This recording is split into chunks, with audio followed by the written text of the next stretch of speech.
Kampala Salongo Elias Lukwago n'olunaku olwaleero waddiziddwayo kwa limanda mu Kolokoni abadde asaba okubeera nti nno yeeyimirirwa ng'ayita mu bannamateeka be abakulembeddwa Medadi Lubega Sseggona akali amaggwa asobola okugenda obba nti n'afuna obujjanjabi mu Buyindi kkooti emakindi emutegeezezza nga bw'etalina buyinza obaolyawo kumuwa kakalu ka kkooti emuwadde gabuwa nti ye atwale okusaba kwe mu kkooti enkulu ate erwenga eyo abalimi bali mu kulaajana olw'ekyeya ekibalemesezza okubeera nti nno bafuna omukisa oguunya mu gwa ddyo so nga ne Uganda naddala abali mu kibuga Kampala bakusambira waggulu ng'ejjanzi oluvannyuma lw'okubeera nti nno kampuni ey'Abamisiri ezze mu ggwanga Uganda mu kibuga Kampala okuleetamu enkola eya leire okukendeeza omugotteko ogw'ebidduka wasibye otya nkwaniriza nnyo webale nnyo okutegeka amaaso okuva gye twatandikidde ku ssaawa emu mu break okutuuka ku ntandikwa eya community report mwe tukuleetera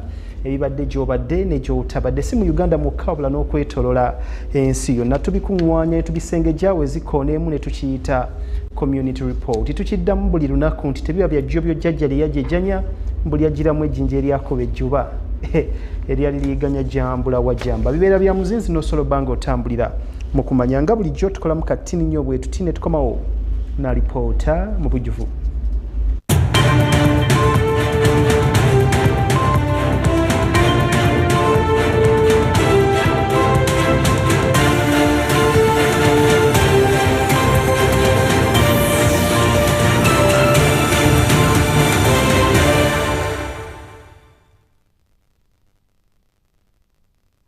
Ku BTM television nate webale nnyo okutwegeka amaaso yine ekunukiriza okuwera eddakiika emu eyeeganye essaawa emu ey'amategeka byaggulo nze Fred Chris Kisawo ateredde muzaamu gulo ndaba negolodde bwantogosi bwammuli bwendeka ewaka kubanga bwo bugwe nnyingo community report tugitandise neyaliko omulodi wa Kampala Salongo Elias Lukwago mu kisanja ekyo ekiwedde olunaku olwaleero nate akomezeddwawo mu kkooti emakindye ekubiriziddwa omulamuzi Sarah Basemere abadde ng'ayita mu bannamateeka be okuli Medadi Lubega Sseggona akali amaggwa asabye okubeera nti aweebwa akakalu ka kkooti asobola okugenda okubeera nti afuna obujjanjabi. Lukwago ono ategeezezza kkooti ng'embeera gy'alimu bwetawoomesa bulungi nnakabululu olw'embeera ey'ebyobulamu nti newankubadde gy'ali mu kkomera oba mu Kolokoni afuna obujjanjabi naye ate kale bukendeeza bulumi ye kyayise okubeera nti nno bamuwa buwibu pain killer kyokka bino byonna newankubadde Lukwago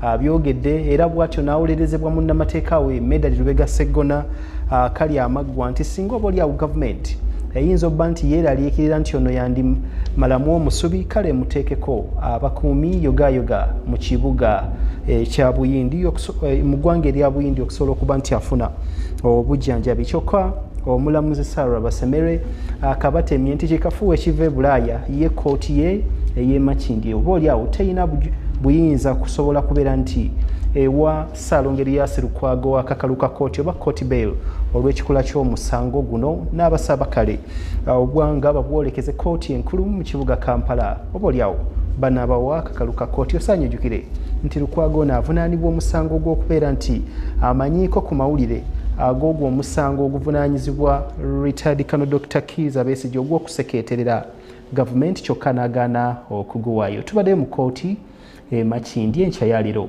tubireese. Your worship, that the accused while in hospital be allowed.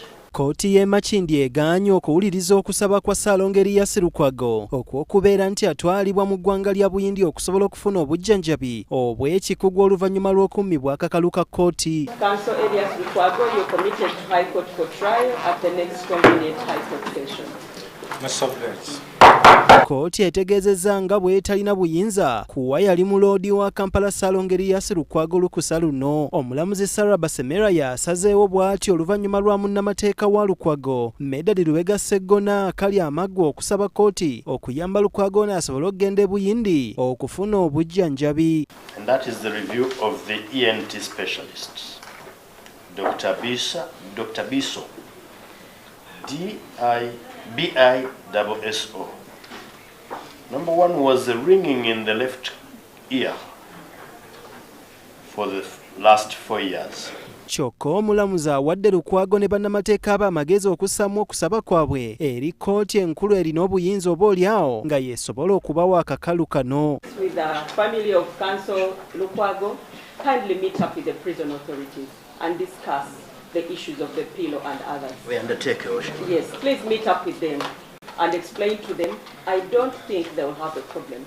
But of course, where they have security concerns, they will address the same such that you come up with the way forward. Otherwise, with that, Council Salongo, you're committed to High Court for trial at the next court. Lukwago n'alabise nga yenna muwottofu avunaanibwa ogw'okubaako n'okumanya ku musango gw'okuseketerera gavumenti kyokka n'asirika busirisi omusango gwe yeeganye nti bamusibako matu ga mbuzi gennyini okumuliisa engo. For them they can expedite it and have it within a matter of days and give it to me, which has no recorders. Yes, if they can... That was their fear. But Honorable has explained that they will explain the same. That was their fear, that it had a particular gadget, which according to them was being used to record. No, the request I was making, Your Worship, that government can be directed to use their channels and procure it expeditiously, so that I don't go through the trouble of ordering for it, because these power hearing sounds, they have to test me first and foremost. And the voice you had only one, but there are many depending on what you are feeling. There is that one. If I'm feeling that one, then I keep changing. So they have to test the ears. Munnamateeka wa Lukwago, Medad Lubega Segona kali amagwa yeesigame kwa alipoota eyafulumizibwa eddwaliro ekkulu ery'e Mulago nga kwayagala kale Lukwago asinzire okubeera nti aweebwa akakalu ka kkooti agende abeere ng'afuna obujjanjabi oluvannyuma lw'okubeera nti omugongo obulaga awamu n'ebitundu eby'amatu kale biriko obulumi obutagambika. Atuuse n'okusaba kkooti nti kale oboolyawo gavumenti singa emweraliikirira aweebwa obukuumi kale okutuuka mu ggwanga ery'obuyindi nga kw'otadde ne mukyala we ng'omujjanjabi. Lukwago abuulidde kkooti nti newankubadde nga waliwo obujjanjabi bw'afuna mu kkomera gy'ali mbu buno bukendeeza bulumi so si kuwonya kiwundu oba olyawo okujjanjaba obulwadde obumubala embirizi.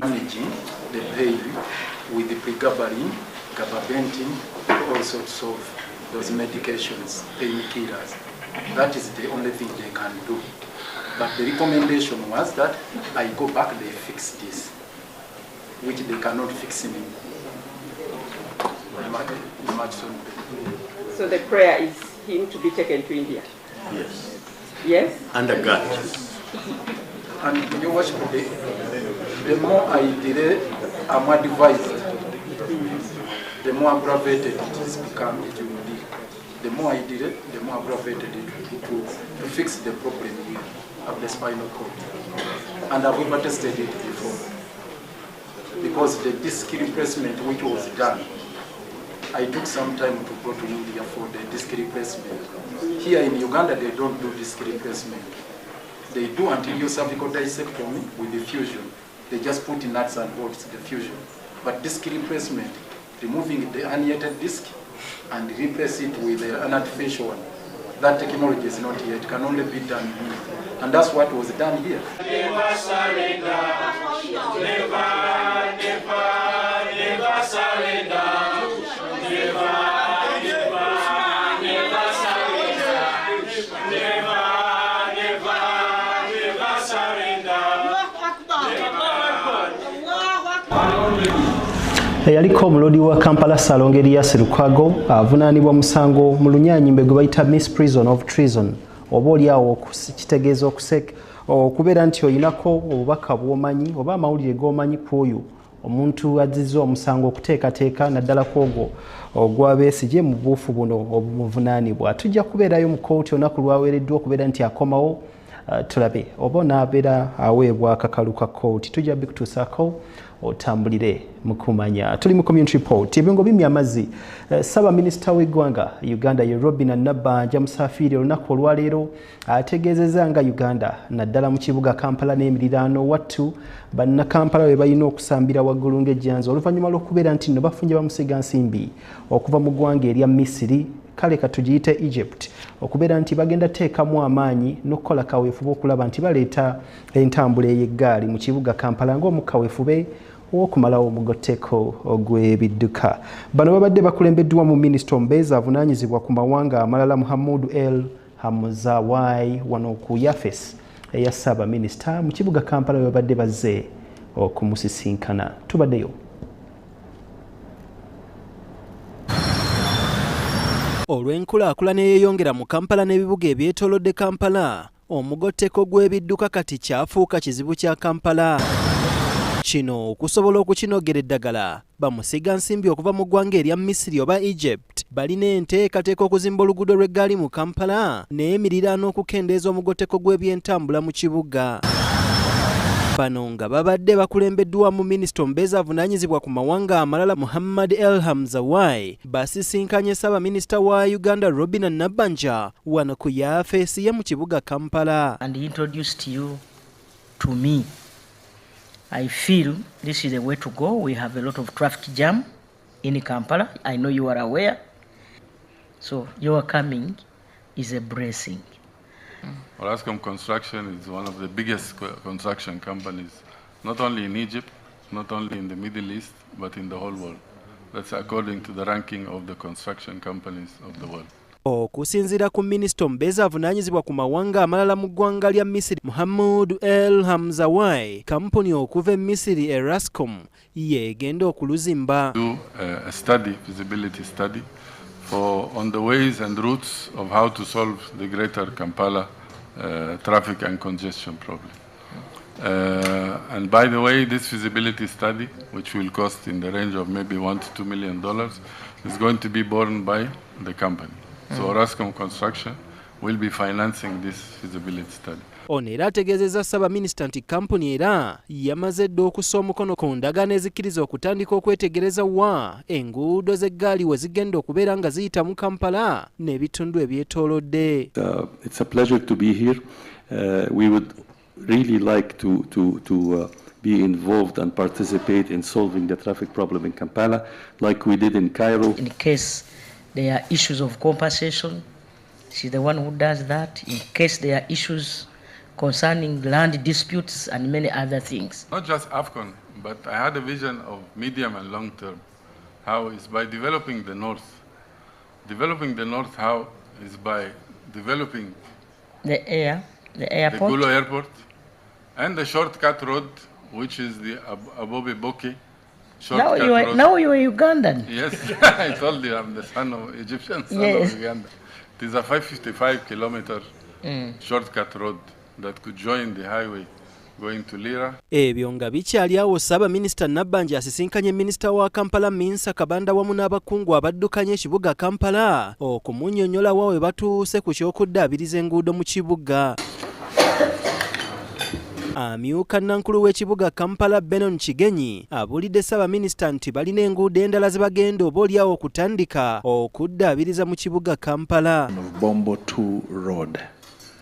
Bombo 2 Road begins at Wandegeya, Mubitala, Kubiri to Waise.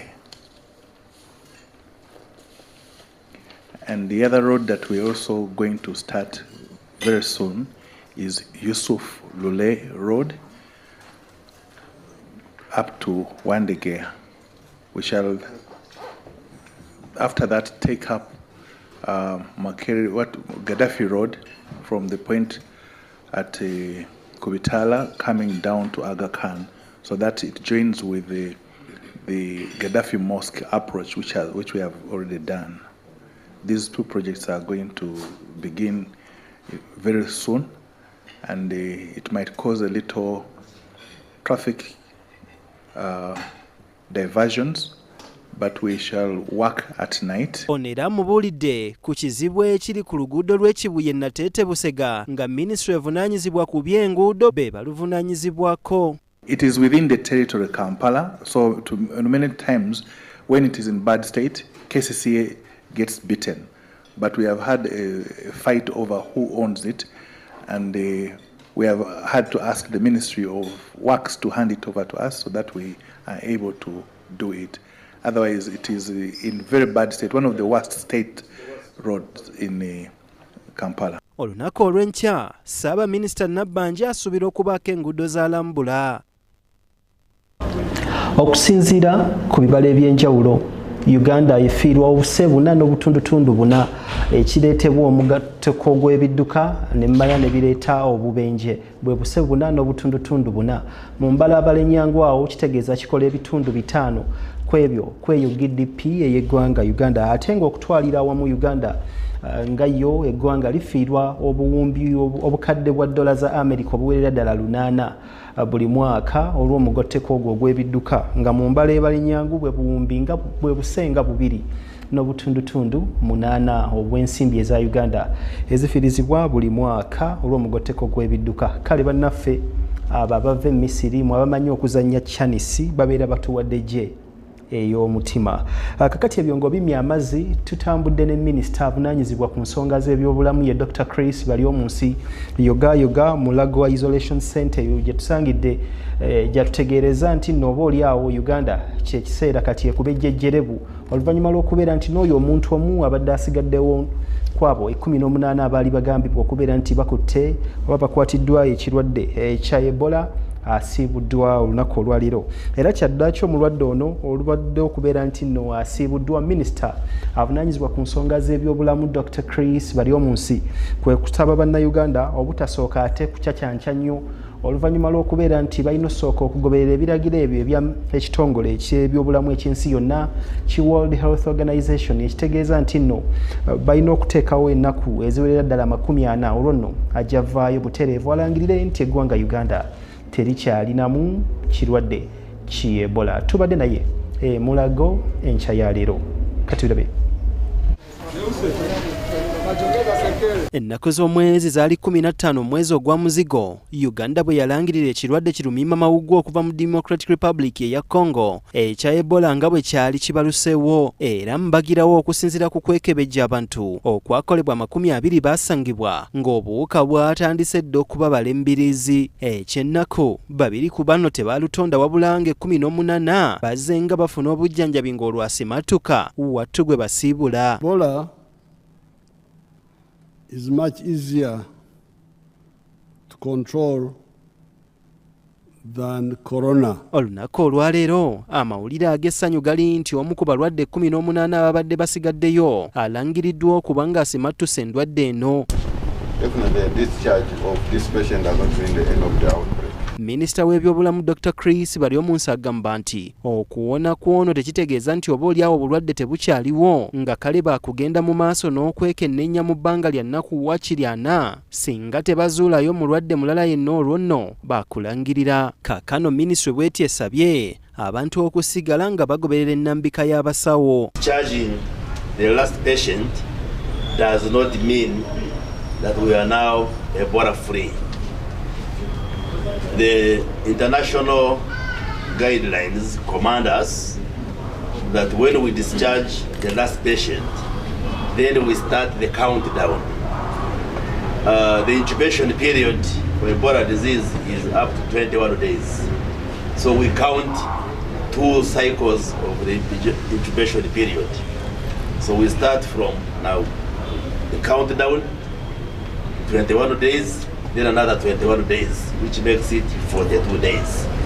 So if we don't register any positive case in that period, then Uganda will be declared Ebola free. Ekimbe kino okubalukawo kyasannyalaza ebintu bingi okwali okulamaga okw'abannaffe abakatoliki n'abakristaayo nga n'amawanga amalala mangi gagamba nti lekooti tetweteekera bannayuganda nga bangi abakakkalabize eyo baaganibwa okulinnya mu nsi ezo. Minisita Baryomunsi ategeezezza nga bwe bakyayogerezeganya n'amawanga gano okulaba nga bannayuganda abakolera mu nsi zaabwe bakkirizibwa okuddayo okuddukanya emirimu gyabwe. In managing this disease, we are engaging those countries with a view of opening up so that the economy does not get injured here in Uganda. So we continue to engage those countries, those governments. Uganda ku lw'obwa Sseruganda bw'erina wamu n'ekisa bano baasindika abasawo abawerera ddala 50 mu ggwanga lya Congo okusobola okuyambako okulinnya ku nfeete obulwadde buno era nga bano bavujjirirwa gavumenti ya kuno wamu n'abanywanyi baayo. President Yoweri Museveni spoke and is in touch with the president of DRC.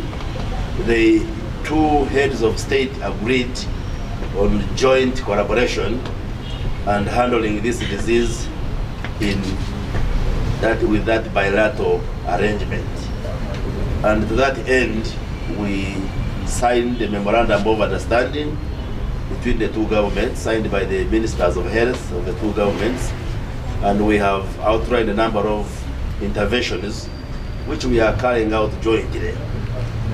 We have sent our teams, our experts to Congo. David Kagwo musawo akuliramu obujjanjabi buno atubuulidde nti ebbanga lye bamaze mu kujjanjaba obulwadde ekikula kino kibayambye nnyo kale okulaba nga waakiri ku balwadde abali 18 bafissaako omu. Guno mulundi gwa kusatu nga tujjanjabirawo obulwadde bwa Ebola, so tubadde twetegese bulungi. Ekifo ekyo tukitegese bulungi, kirimu ebitanda 8, tulina engeri gye tubyawulamu, naye nga kye twakola twategeka bulungi ebintu eby'okukozesa munda omwo okulaba nti tuyamba abalwadde bano, kubanga ffe tumanya abalwadde bano ebizibu byabwe. Ku lw'ebbanga ekifo kino lye kimazewo ku myaka 5 kibasobozesezza okubeera n'abakugu mu buli mutendera kibayambako kale okuwangula embeera yonna. Tulina ttiimu esobola okujjanjaba abalwadde bano, erimu abasawo ab'ebika eby'enjawulo omuli abadokita, abanansi, abasawo ababudaabuda, abasawo abakola ku byokulya n'okunywa, ne ttiimu z'endala ezituyambako singa omuntu katugamba afudde. Tulina abasawo abakola ku kizibu ekyo okulaba nti kiggwa bulungi.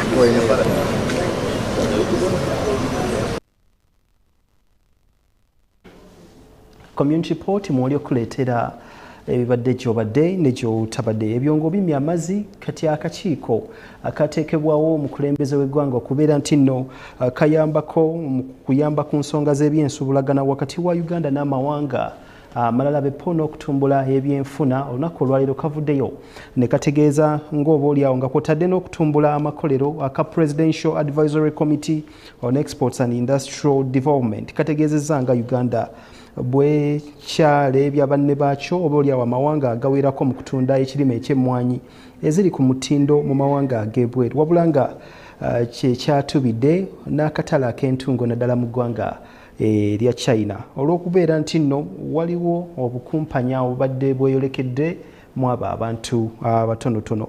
Kaakati bano akakiiko aka Presidential Advisory Committee kano on Exports and Industrial Development akakulemberwa Outbreak Lwabwogo katondebwawo mu mwaka gwa 2022 n'ekigendererwa ekyokuwabula omukulembeze w'eggwanga oboolyawo okuyambako mu byensuubulagana. Kidiridde okubeera nti nno abantu bangi babadde bavuddeyo okwekubira enduulu ne basukka ne ministry ze balina okuyitamu okutuuka omukulembeze w'eggwanga nga bagamba mbu bye balima babyerira tebalina katale oboolyawo n'emisolo mingi egibagibwako. Kaakano akakiiko kano kaleeteddwa okusobola okulaba nti amaziga gaabwe gasangulwa.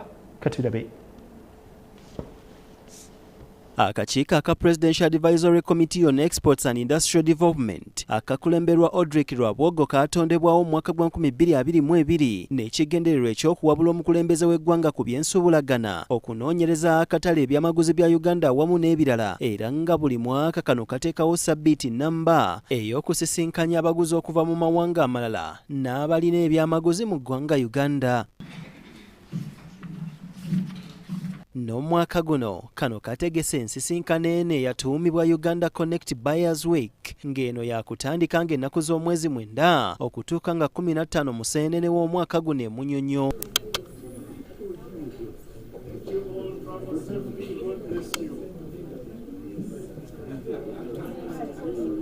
Bwe babadde balangirira sabbiiti eno, Tawukale Brenda nga kitunzi mu kakiiko kano aka PASID mwasinzidde n'ategeeza nga Uganda bw'ekola bulungi bwe kijja kutunda emmwanyi n'amawanga amalala, kyokka ng'onagamba nti bakyatubidde n'akatale k'entungo naddala mu ggwanga erya China. First and foremost is our products in coffee are now accessing the US market, packed and delivered on the shelves in the US.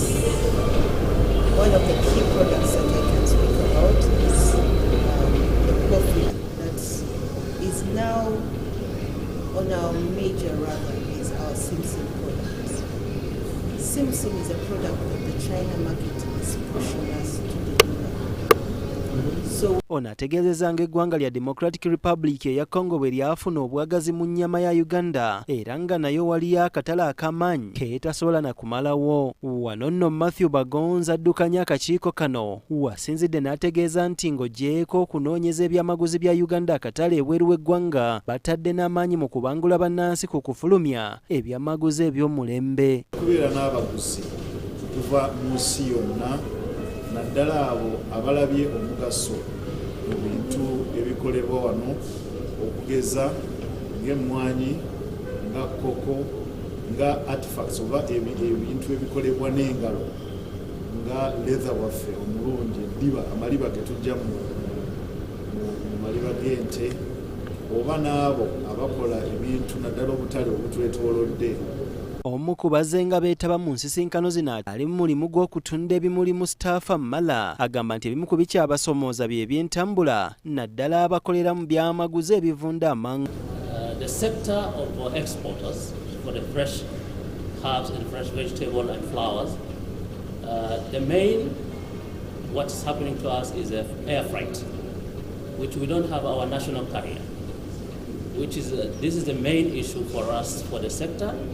We are looking a way for the incentives with the other airlines, the landing. Amyuka ssentebe w'akakiiko kano Moses Sabiti ategeezezza ng'ensisinkano zino kale bwe zizzenga zibikkula amaaso g'abasuubuzi okuva mu mawanga ag'enjawulo kubanga ebyamaguzi bya Uganda bibadde nga bicupulwa oluvannyuma lw'okubigula. Naye tosobola kukitegeera nti zaava Uganda waliwo babulooka amakataawo ye azigula wano n'azitwalira n'atabulamu ezizze afune akawoowo kafe akalungi. Kataawo omuguzi ajja agamba nti emmwanyi zeenywa buli lunaku za Uganda nnungi bwe ziti.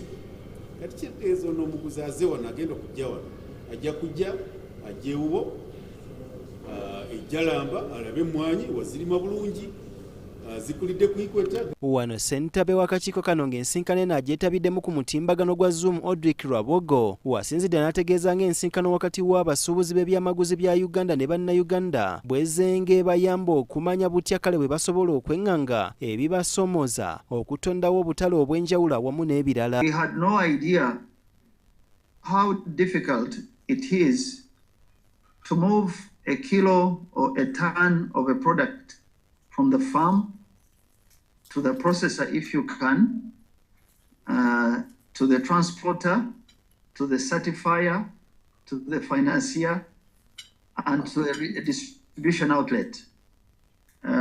Because some of us had business background, we didn't realize that when you act alone as a business person, sometimes it's quicker, even with the challenges.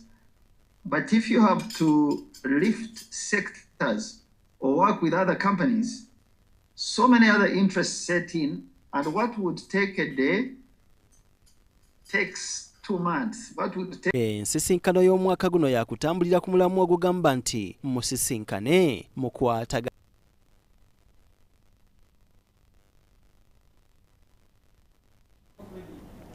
Community report moli tukuleetera bibadde gy'obadde ne gy'otabadde oluvuddeawo tudduseza mbwa yogayoga mu bitundu by'erwenge eyo gye tusanze abalimi beppo n'abalunzi nga bakaaba twawa nga ntulege oluvannyuma lw'okubeera nti noperekekya abadde w'amaanyi emyazi nga gigi ebiri ekireetedde ekyeyo eky'amaanyi era ebirime byonna bye tulambuddeko bibadde byakaze dda ate nga bikyali bito. Bano bagamba nti singa gavumenti oba oliawo tevaayo kubadduukirira mu kaseera kano embeera yandigayagaya nga n'abaana abamu batandise dda okulwala si lwakuba nti ndwadde nti oba musujja wabula enjala ate nga tebasobola kukyebeera. Abatuuze bategeezezza nti ng'ogyeko okubeera nti nno bo nga abantu bakosebwa wabula n'ebisolo byabwe bye balunda tebikyasobola kufuna muddo oba oliawo okusobola okwebeezaawo nga n'amazzi oba oliawo ensulo zaakalidde dda kwe kusaba gavumenti ebadduukirire ng'embeera tennagayagaya. Tubaddeyo Erwengo era tubireese.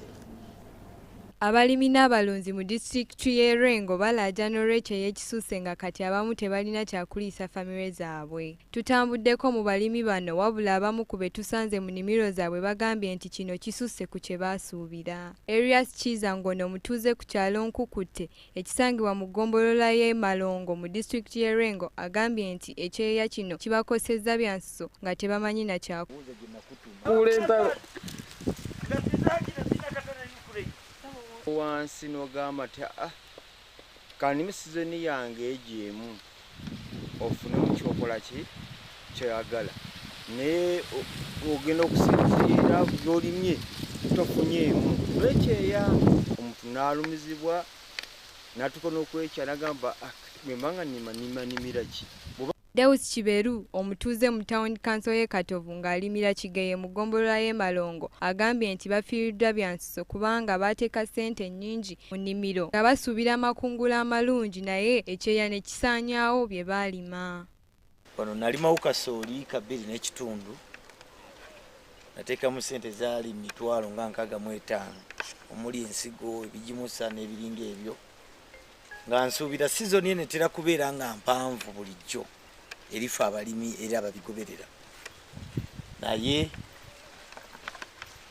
embeera y'obudde n'ekyuka nga bwetera okukikola bulijjo etufiirwa. Kiberu agambye nti abalimi bangi babadde bafuna ssente mu pulogulaamu za gavumenti okuli BTM n'emyoga wabula nga kati ge bakaaba ge bakomba olw'ebirime byabwe okufa olw'omusana. Pulogulaamu za gavumenti zitambula myoga BTM nze sizifunanga era sijja kugamba nti zeetaaga naye abantu abafunye ssente ezo baafiiriddwa nnyo.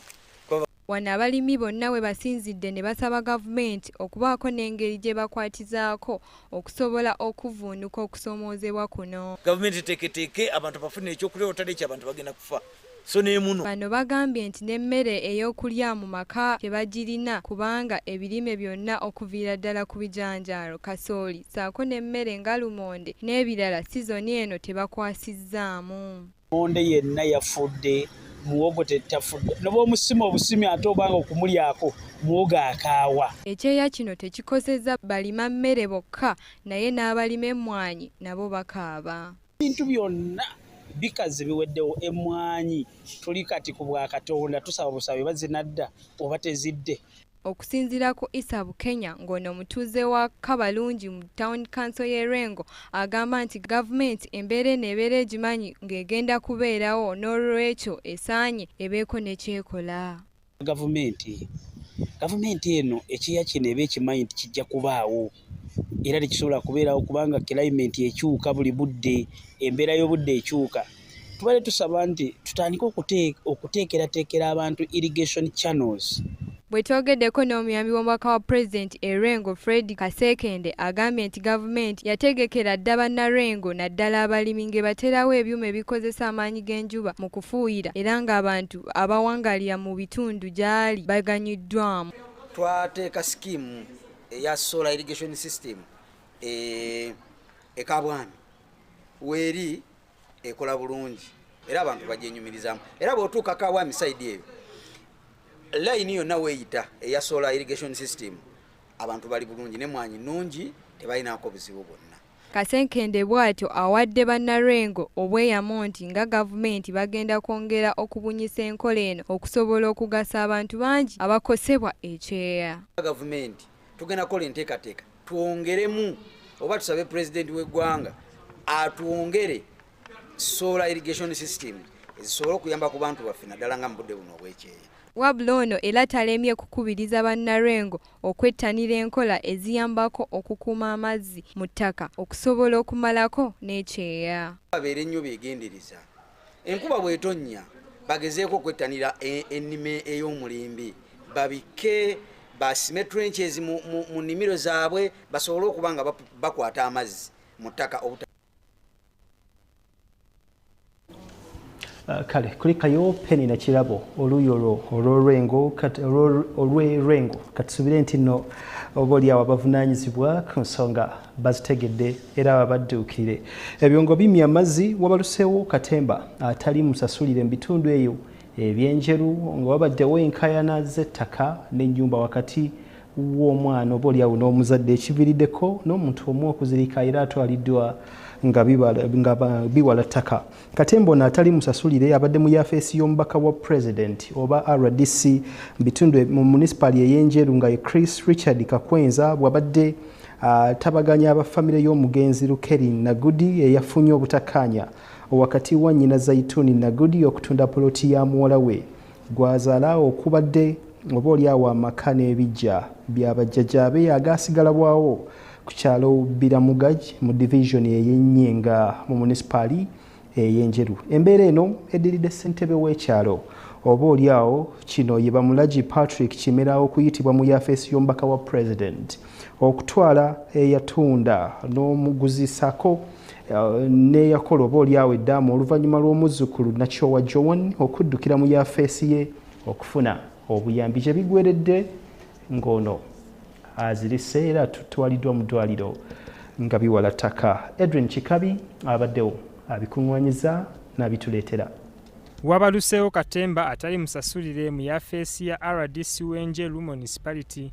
Chris Richard Kakwenzi bw'abadde atabaganya abafamile y'omugenzi Lakeli Nagudde eyafunye obutakwatagana wakati wa maama Zaituni Nagudde okutunda poloti ya muwala we gwazaala okubadde amaka n'ebijja bya jjajjaawe agasangibwa ku kyalo Bulamangi mu division y'Ennyenga mu municipality y'Enjeru mu district y'e Buyukwe, era kitegeerekese nti yabireka mu kiraamo nga byonna kigambibwa byatundiddwa obukadde 35. Embeera eno edidde ssentebe w'ekyalo Bulamangi Patrick Kimera okuyitibwa mu yafeesi ya RDC okutwala eyatunda n'omuguzi saako n'eyakola eddaame oluvannyuma lw'omuzzukulu Nakyowa Joan okuddukira mu yafeesi ye okumuyamba ng'ali wamu ne nannyini ttaka Sekweyama Samuel eyabadde n'eddaame eryazaalidde bano ebitukula amaka ebyazaalira ku nsi nga likontana n'ekifo kino. Abikkiriza yabiwandiika sigwa abiwandiika taata byonna ebisatu era nga gavumenti yawandiika emirundi 3 nga bwagenda bwatuusa kitegeeza nti omulundi ogwasembayo nga mu ddambe no lyogerako nonono baali ludde abateekeko emikono ensonga lwaki nabuuza tulimwala mama we nagamba nti apangisa mukulo namugamba apangisa mukulo lwaki apangisa mukulo tyagira tetukolagana then wandibadde nga gwe omukulembeze oba tebakolagana omusembeze ajje ku ndagaano nga omubuzaako. RDC Kakwenzi asoyeza ssentebe Kimera kajojijoji w'ebibuuzo ebimulemye kwe kulagira osi wa poliisi y'Ennyenga okumutwala akole statement ekimuviiriddeko okukanuka n'ayebaayeba mpaka ku ttaka. Ale buvunaanyizibwa bwo gwe ssentebe ogenda okukwasa omwana oli ekibanja kye bamwakitunda mu bukyamu mu buntu. Ssentebe muganda wange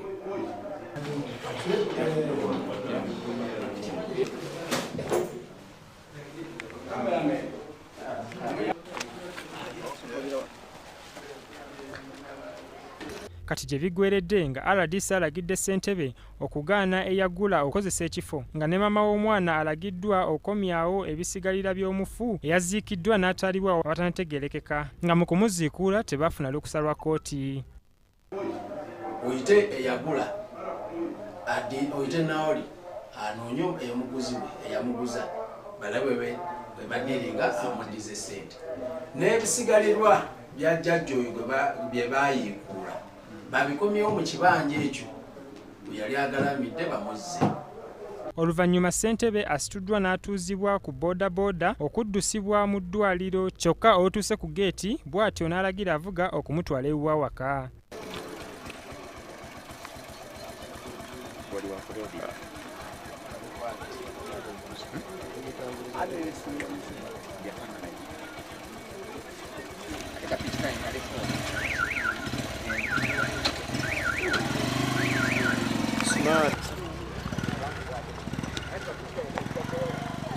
Kyokka tutuuseeko ku kyalo awabadde enjege eno ne RDC n'abatuuze ne bategeeza nga jjajja wa Nakiryowa we yamulaamira era ekiraamo kyasomebwa mu lumbe ne ba LC1 nga mwebali.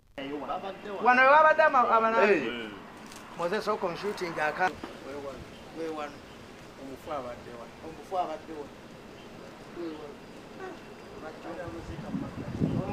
yalina ensonga lwaki ndowooza bakikola Kyokka kati basiimye gavumenti olw'okuwa omwana obwenkanya n'addizibwa ebintu bye. Ate ye omutaka Sekweyama ategeezezza nga wabadde tayinza kulema kuyamba muto ono kubanga jjajjaawe yamwesigisa ekiraamo kye. Erinnya Samuel Sekweyama omutaka w'e Bulungi. embeera eno ogyogerako otya kubanga amalalo gatwalibwa babagambye mugendemu? Embeera eno ekosebwa kuba banyigiriza omwana muto, amalaalo gaggiddwawo, abafu baziikuddwawo awatali bwenkanya, tewali kyemanyiko mu kutundwa. Ye Nakiryowa Joan annyonnyodde engeri gye yafunyeemu amagezi ageekubira enduulu era nga ayagala maama we eyali yamugoba awaka komyawo ebisigalira bya jjajjaawe ate addize n'abaguzi. Nnyamba yangubuuza bukakafuzi bw'okola ki bw'olina nanga baleeta obukakafu oleshi tugende wankosamu nangamba tugenda genda. Kibbataka naddala eri abamulekwa mu disitulikiti y'e Buyukwe kisusse nnyo buli lukya abantu bangi banyigirizibwa olw'obutamanya mateeka n'abagamanya abatono tebamanyi ofiisi ntuufu ziyinza kubayamba mangu. Edwin Kikabi. Kulikayo Edwin, oluuyi olw'eddakiika zino zikunukiriza okwera 14:15 ezibulayo okwera 2 ez'amayisa byaggulo tujja batwolekera akawuza masiga tuwumulamu katono tukomawo n'ekitundu ekyokubiri.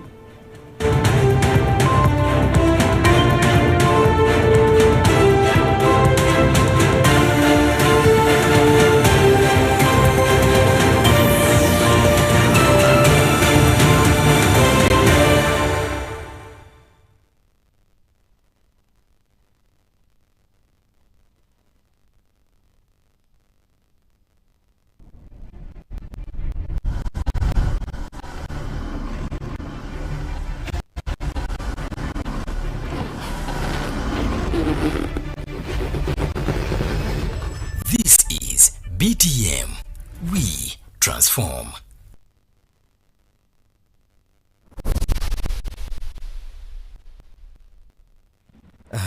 Mukyala. Wanje dadi. Okimanyi nti abaana batuuse okudda ku masomero naye ssente zibuze.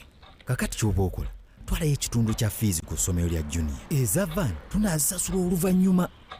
Naye dadi, lwaki tetusasula nga tukozesa momo? Etuwa n'omukisa oguwangula school fees za mwaka mulamba bweddu n'okusingawo. Ate nno mwattu osobola n'okufuna looni ya school fees ku momo. Mpozi n'ekirala essomero erikozesa momo lisobola okwewangulira van. Ekyo kyennyini wangula school fees wa mwaka mulamba n'okusingawo. Ate nga n'amasomero agakozesa momo galina omukisa okuwangula vaani ko n'ebirabo ebirala 1000. Osobola n'okufuna looni ya school fees ku momo. Nyiga star *165 star 8 noti hashi oba kukozesa momo app.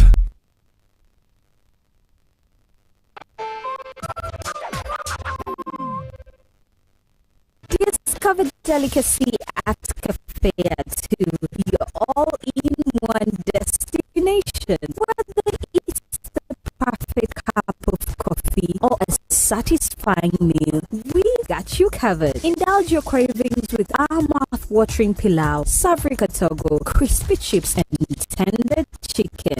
Explore our world of cocktails and fresh juices for a truly special treat. Planning an event? Choose Café 2 for top-notch outside catering services. Benefit from ample parking. Stay connected with Wi-Fi and catch your favorite matches on DSTV. Café 2 offers food deliveries in and around Kampala. Hosting a conference, our center accommodates up to 1,000 people. Need a boardroom for a party or corporate meeting?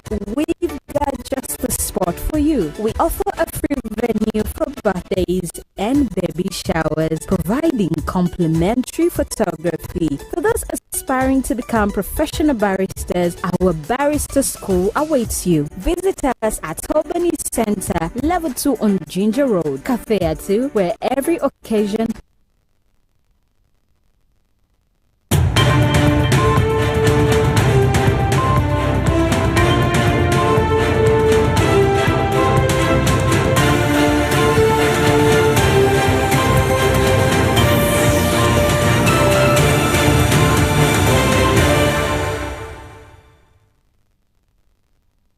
kwaniriza mu kitundu ekyokubiri ekya community report. Nze Freddy Chris Kisawe eddakiika zino ziringa 12 zokka ezibulayo okwera 2 ez'amayisa byaggulo. Ekyokubiri tukitandise ne asiika obulamu kuba bulijjo omukono tasa.